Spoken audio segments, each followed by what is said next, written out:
Joining me now to discuss the White House war on leaks, the Russia witch hunt, and a lot more, Washington Times columnist, Fox News contributor Tammy, former presidential writer for President George W. Bush, founder and CEO of American Majority, Ned Ryun. Good to have you both here. Thanks. There. I have to say, it looks like right now Bob Mueller is going to run the hell over Mitch McConnell, Speaker Ryun, and they're going to say thank you. Mm-hmm. There's no, and the House and the Senate Judiciary Committees aren't doing a damn thing to rein this person in.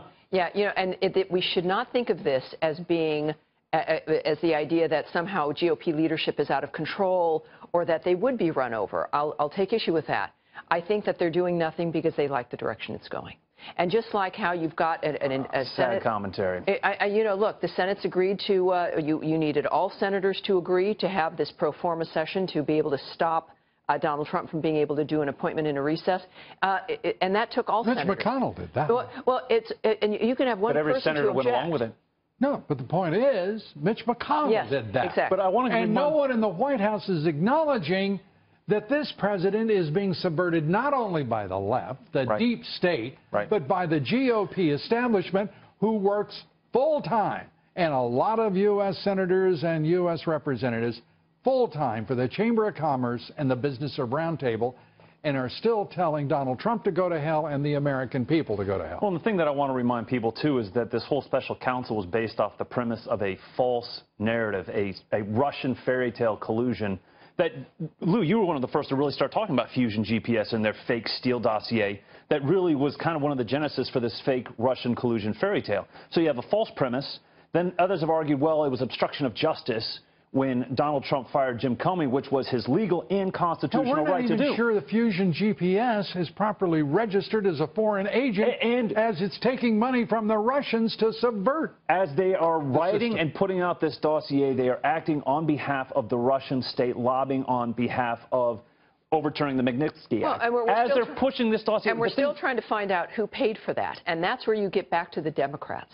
And this is where you get to the woman. Well, you get to the FBI, too, because the FBI damn well may have paid for much of it. Well, and they're still using it as a checklist in their Russian investigation. So I go back to this as Bob Mueller and his highly conflicted team is going out on a witch hunt. Now going back into the That's a nice way to say it. They're a bunch of damn Democrats. There you go. The one that, again, Jeannie Rhee, people need to understand, she was working as the Clinton Foundation lawyer last year to fight the FOIA request for information about the foundation that on its face is a pay-for-play international corrupt enterprise. This entire hoax is really the most extraordinary act of projection, where it's the best defense is an aggressive. I love it when you get complicated. No, really. It's in fact, the reality is, I think Kim Strassel at the Wall Street Journal has also addressed this a little bit, is that wouldn't it be ironic and fascinating if, in fact, everything that the Democrats are accusing Donald Trump of sits in the Democratic House. And that's the issue we have here. If this was a genuine investigation from Bob Mueller and he's looking into Don Trump Jr., we would find, and he would find... But you make it sound like a hypothetical. In point of fact, it's reality. Oh, I'm not saying it's hypothetical. I agree with you. The corruption is in the Clinton Foundation. Yes. The corruption is in the Obama administration, the Secretary of State, who is engineering U.S. reserves into the hands of Russian corporations. And why are we not talking about the $145 million that just magically appeared at the Clinton Foundation from Uranium One board members? You're saying that that had nothing to do with her decision to give away 20% of our uranium to Putin, who, by the way, his stated goal. What does that mean? His stated goal. I've been saying for some I know, time. A lot of us have been saying Peter this. By the way, we got to credit Peter Schweizer is the first in his one. book, Clinton Cash, that's right.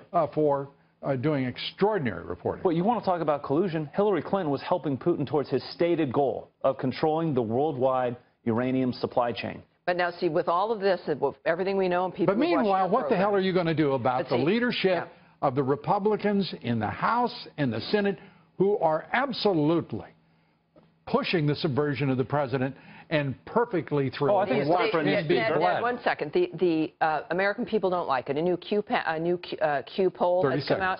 10% approval rating for Congress, 10%. What they should do, if they had any shame at all, would be to resign. 1 out of 10 people approve of them. This is what you get for resisting. Donald Trump is at 39% today, 4 times higher than Congress. Yeah, but you can't get the national left-wing media to point out that little minor discrepancy. Tammy, Bruce, Ned, Ryan, thank you both for being here. Appreciate it.